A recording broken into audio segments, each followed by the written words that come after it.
Terima kasih Anda masih bersama kami dalam program iNews Jabar, dan sebentar lagi Pak Acu kita akan bersama-sama berbincang-bincang langsung dengan Pak Eryani Sulam melalui line telepon. Tapi sebelum kita tersambung dengan Pak Eryani, melanjutkan perbincangan yang tadi, Pak Acu, kalau melihat dari sektor ekonomi katakan seperti itu, dengan adanya Bank Kertajati ini, jika memang nantinya Bandara Hussein tidak untuk sekarang ya, tadi Pak Acu menyampaikan tidak untuk sekarang, namun kedepannya jika memang semua akses sudah memadai dan kondisi lingkungan atau masyarakat sekitar dari Bandara Kertajati sendiri memang turut andil dalam perkembangan ekonomi sendiri, harapan mungkin dari Pak Acu sendiri jika nantinya memang Bandara Hussein penerbangannya semuanya dipindahkan ke Bandara Kertajati seperti apa? Ya, jadi saya kira ya daerah kabupaten kota yang berada di sekitar bandara itu harus mengoptimalkan gitu ya, termasuk juga saya kira ya posisi kota-kota lain di Jawa Barat kan begitu, terutama daerah selatan maupun juga kita di barat begitu ya. Nah, itu akan potensinya sangat besar sekali. Karena kalau kita bicara potensi ya, kita mengenal misalkan seperti Majalengka itu ya merupakan klaster untuk produksi ya buah-buahan dan sebagainya ya. Kita mengenal juga di Cirebon itu ada sentra batik Trusmi ya gitu ya, batik ya, Indramayu. Dan kemudian juga saya kira banyak potensi-potensi lain yang bisa kita kembangkan. Saya cukup optimis kalau kemudian potensi-potensi pariwisata itu dikembangkan, disinergikan juga dengan sektor yang lain, misalkan industri dan sebagainya, termasuk juga industri akomodasi, makan minum dan sebagainya. Maka itu akan berdampak cukup signifikan lah terhadap aktivitas ekonomi di kawasan BIJB dan sekitarnya. Kalau melihat juga di daerah Kuningan sebetulnya ada waduk-waduk yang memang luar biasa, Waduk Dharma, itu gitu juga salah satu tempat wisata yang luar biasa loh Pak Acu, kalau kita lihat daerah sana tidak kalah dan tidak jauh menarik.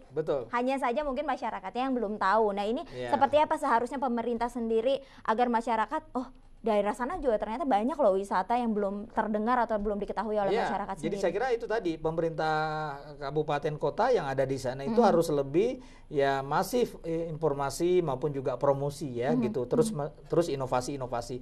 Dan menurut saya juga memang harus didukung dengan perbaikan infrastruktur transportasi jalan ya, terutama jalan yang lebih representatif lah begitu ya.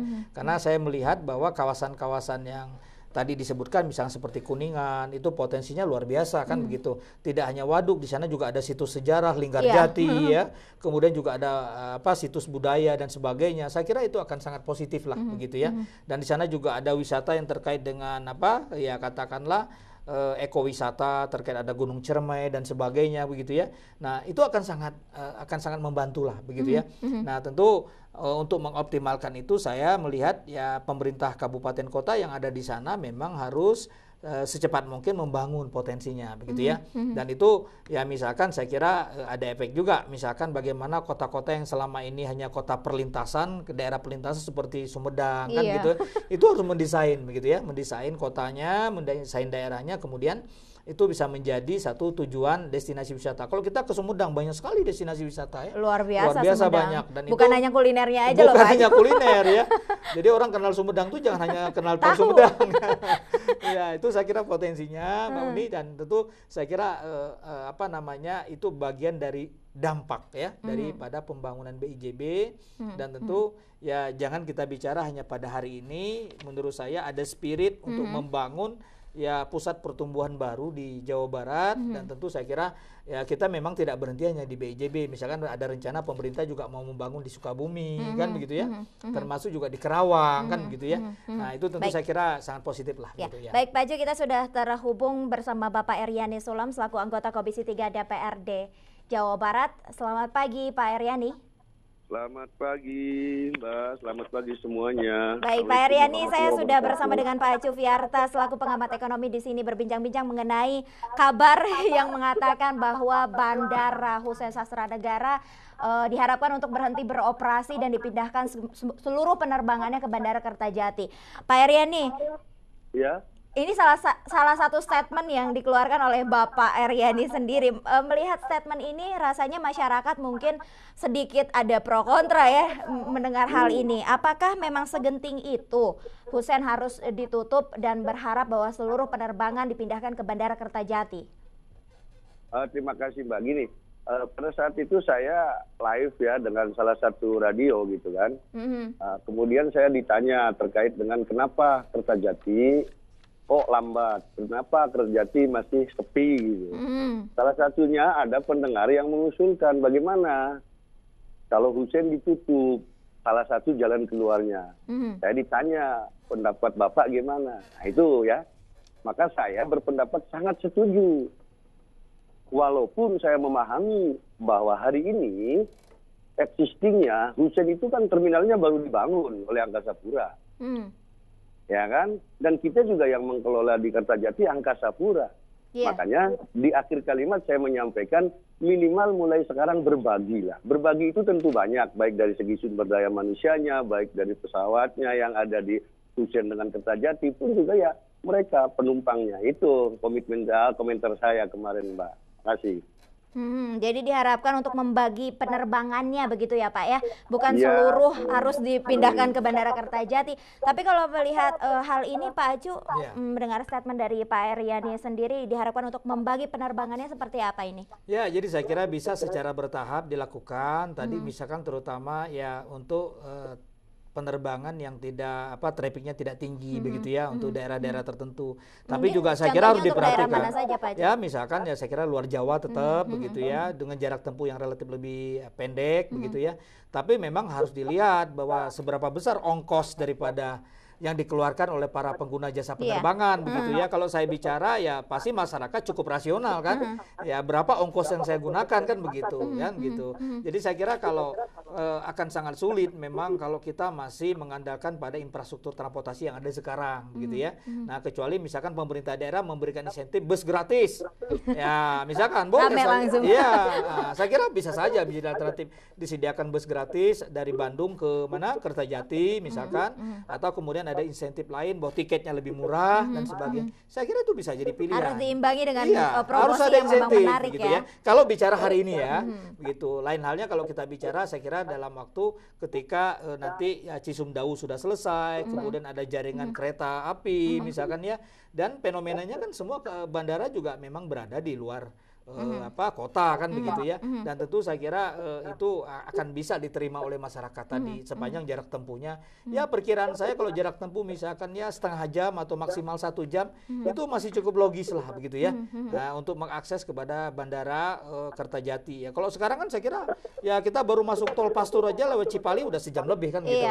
Nah, belum lagi kalau momen-momen tertentu ya saya kira tingkat kemacetan relatif lebih tinggi kan gitu. Apalagi weekend dan hari besar ya. Hari besar. Saya kira bahwa itu akan memberatkan pada konsumen dan kemudian ya saya kira risikonya penerbangan juga tidak akan optimal. Ya, Pak Eryani, kalau tadi yang disampaikan oleh Pak Acu mungkin Bandara Kertajati ini fokus dulu untuk luar Pulau Jawa deh untuk sementara saat ini. Bagaimana tanggapan dari Pak Eryani sendiri? Ya, saya memahami itu. Tapi apa yang saya sampaikan lebih kepada ya itu kan pendapat dari sebagian masyarakat Jawa Barat juga. Dan kenapa itu tidak bisa? Kan bisa. Jakarta juga dulu begitu kan. Penerbangan di Halim gitu kemudian bergeser. Kan itu tentu ada hitung-hitungannya. Tetapi yang saya lebih harapkan adalah dari pihak Angkasa Pura gitu. Karena bagaimanapun juga ya kan yang menyelenggarakan di situ kan Angkasa Pura sama-sama. Angkasa Pura gitu yang mengelolanya maksud saya gitu kan. Jadi tolong dalam hal ini ya ke Angkasa Pura. Adapun tadi dari sisi ekonomi masyarakat, ya tentu masyarakat punya pilihan. Saya tidak menafikan itu, Mbak. Jadi harapan saya lebih kepada Angkasa Puranya. Itu.